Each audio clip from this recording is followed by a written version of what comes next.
I gotta tell you something right now, so get in your seat and I'll take a bow. Cause we gotta go and start the flick off to the shelf to pick. Oh, we have a show to put on your screen. Trust me now, cause my work's pristine. It's time to critique a classic movie. Let's have some fun and make it groovy. It's movie criticisms of movies, yeah. I said it's movie criticisms of movies, yeah. I said it's movie criticisms of movies, yeah. I said it's movie criticisms of movies, yeah. I said it's...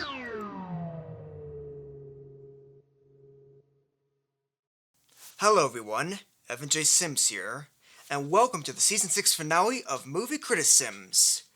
In this finale, I'll be discussing the new sci-fi western movie, Star Wars, The Mandalorian and Grogu.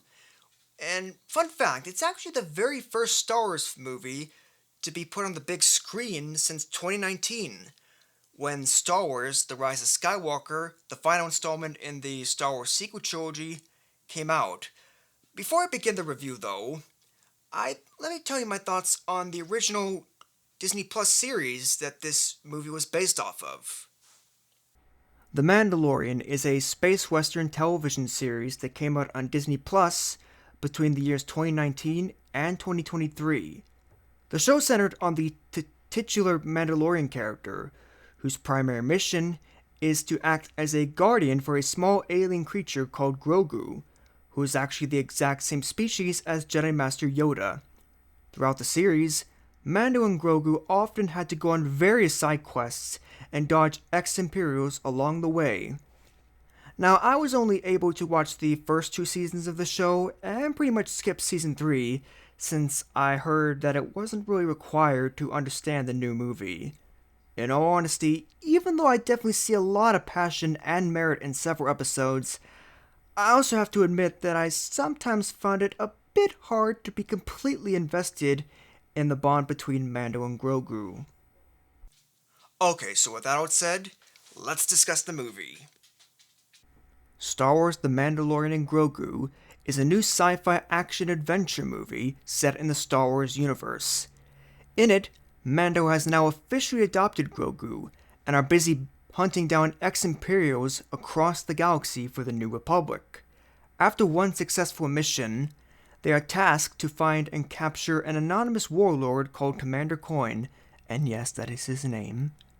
Mando and Grogu go off on their new mission, and soon make a deal with Jabba the Hutt's 2 twin successors to locate where Commander Coin is. The twins say that they will only help if Mando can rescue Jabba's son, Rada the Hutt. However, we later learn that Rada is working as a professional wrestler under the thumb of a wealthy tycoon named Janu. Can Mando and Grogu successfully free Rada from his enslavement and find Commander Coin before it's too late?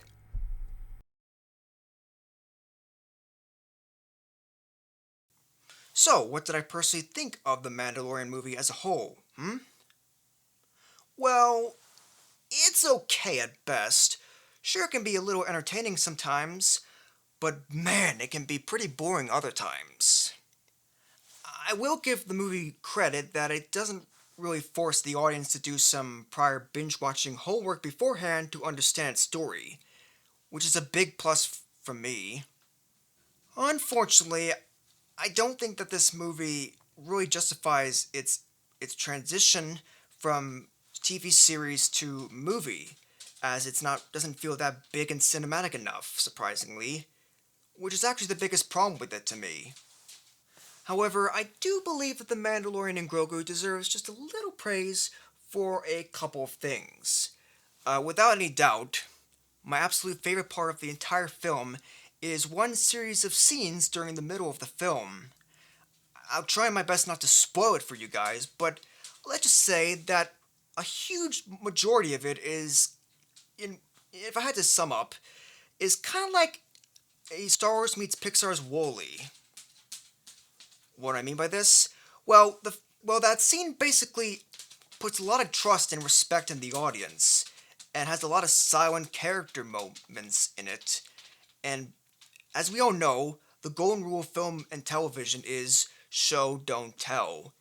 And this montage really pulls that off and demonstrates this by trusting its audience and letting them figure out what's happening on the screen themselves. Now, I'm not at all saying that movies and TV shows can't have any sort of telling in their stories sometimes. Heck, if that was strictly forbidden in the industry, then we wouldn't have even developed movie sound in the first place. But what I'm saying is that film and TV are both visual mediums. They require eyes primarily to tell its story. I mean, if you want to tell your story not through visuals, then you could just write a book or make some kind of radio drama. Use a medium that doesn't require the vision sense. I mean, it would be really awkward if a movie was all telling, just like this.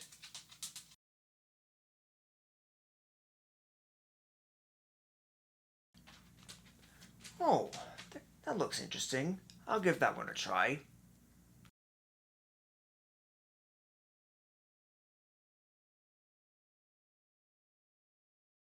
Twice upon a time, there lived a pack of absent-minded wolves. One day, the wolves found a piece of meat and decided to bury it. And then, the wolves went to go hunting. And then, they saw a rabbit. And then, they chased it. And then, they ate it. And then, they... Wow, that was a waste of my time. But all in all, Star Wars The Mandalorian and Grogu just doesn't have enough scope or material to justify its transition to the big screen. I'm going to give 2 points to the content of this movie.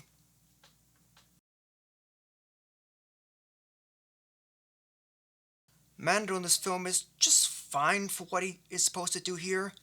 Sure, he's not unlikable or anything like that, but he doesn't really have much of a big character arc in this story. But fortunately, that's not at all the case with Grogu, though. Oh no! I'd argue that he has probably one of the two biggest character development in this film, as he is eventually forced to care for Mandalorian all on his own, which is very cute and very inspiring for kids. Another interesting character in the movie has to be Rada the Hutt, the official son of the deceased Hutt Jabba the Hutt. No spoilers here, but I will say that there's something a little interesting about seeing a decent Hutt for the first time and not a disgusting, greedy one. I'm going to give 3 points to the characters in this movie.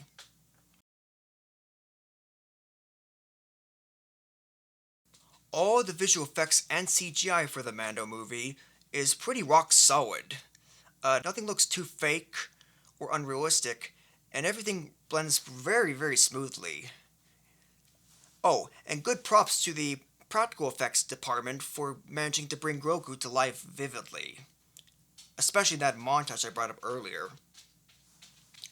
However, I'm afraid I cannot award the visuals a full score though, because much like Solo, A Star Wars Story, and even The Rise of Skywalker 2, the cinematography and visual department of this film, and especially in terms of colors, looks pretty underwhelming, flat, and dull.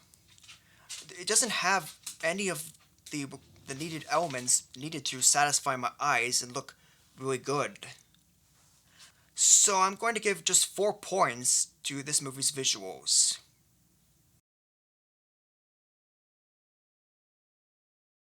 The acting in this film, much like the original TV show, is stellar.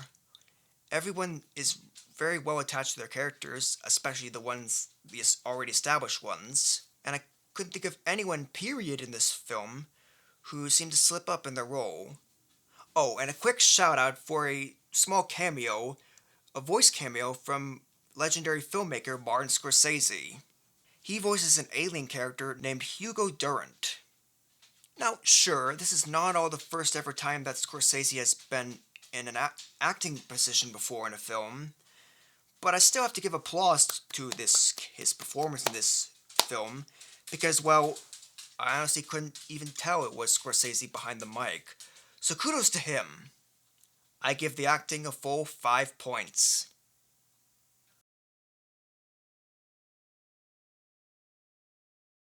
The musical score for this Mandalorian film was composed by Ludwig Göransson. To be completely honest with you guys, even though about half of the score, actually the majority of it actually, did seem to fit very well within this universe, some of the compositions in it don't feel like they belong in a Mando or Star Wars film at all. They seem to actually come out of this some other sci-fi action thing, maybe even a spy thing. It's actually kind of jarring to hear these compositions in this kind of genre of sci-fi, so I'm gonna have to give 3 points to this film's music.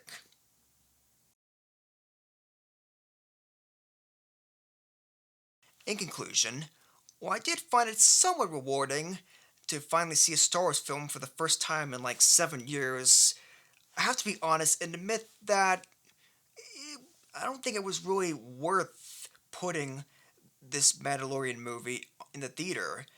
It feels much more like a very long episode of the TV show than an actual cinematic feature film.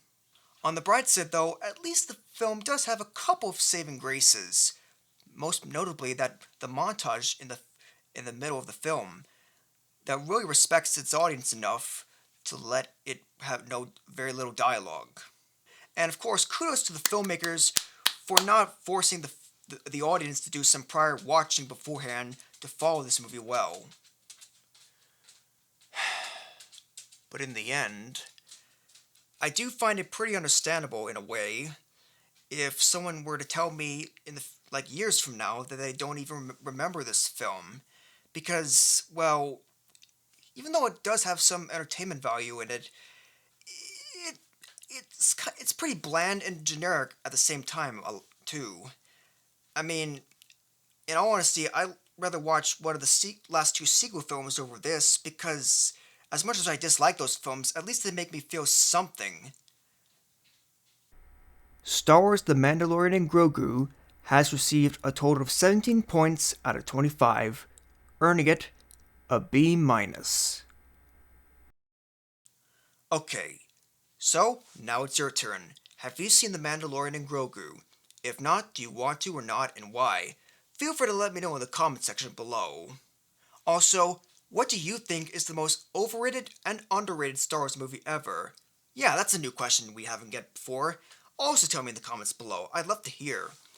And if you enjoyed this review video, then feel free to like, subscribe, and or share. Well, that about wraps up another season of Movie Critisims. I will see you all next fall for Movie Critisims Season 7. I'm Evan&AudreyS, signing out. Peace!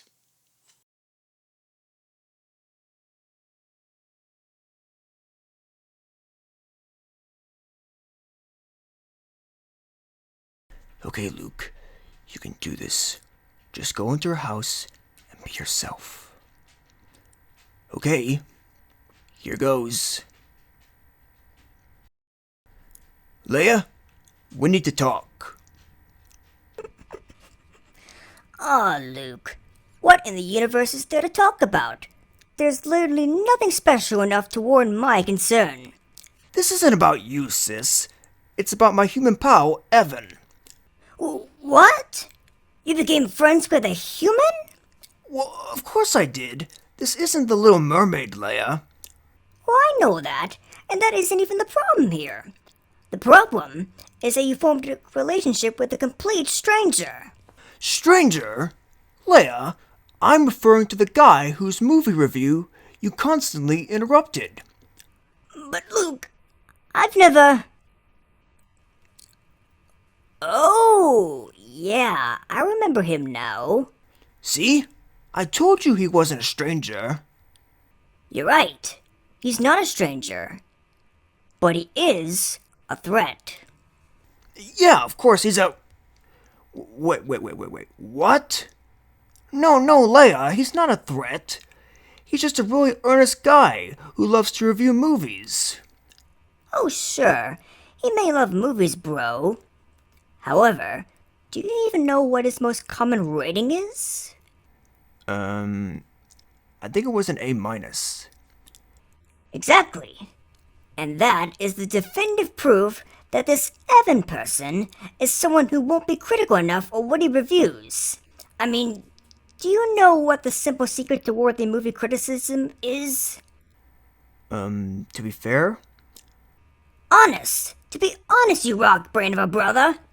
Luke, are you even aware of how dangerous the rise in this soft fairness is? Oh, come on, Leia. How could reviewing things with good faith be so bad, huh? Do you see that meter on the wall over there? Yeah, I do. What about it?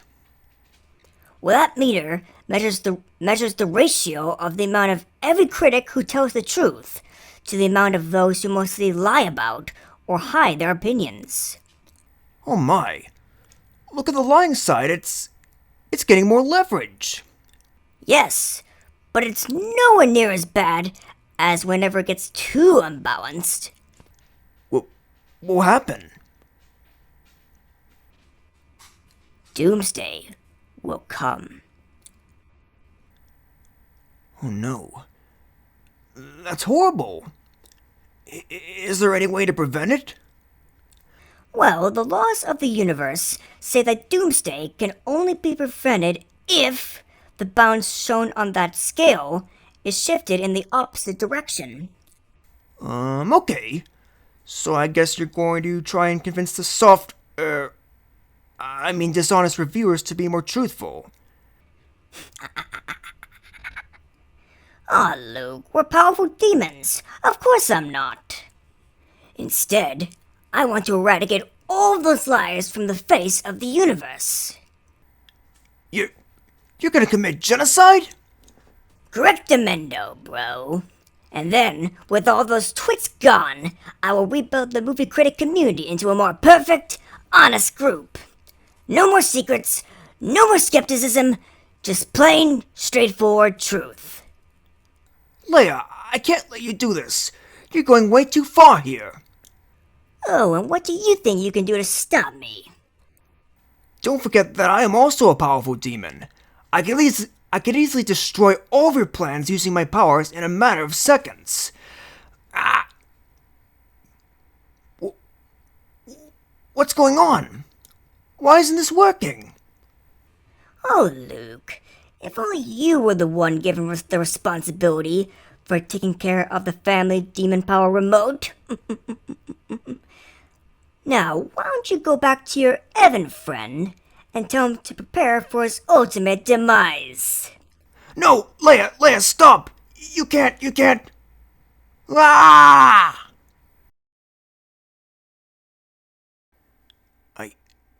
I have to warn him. She's coming.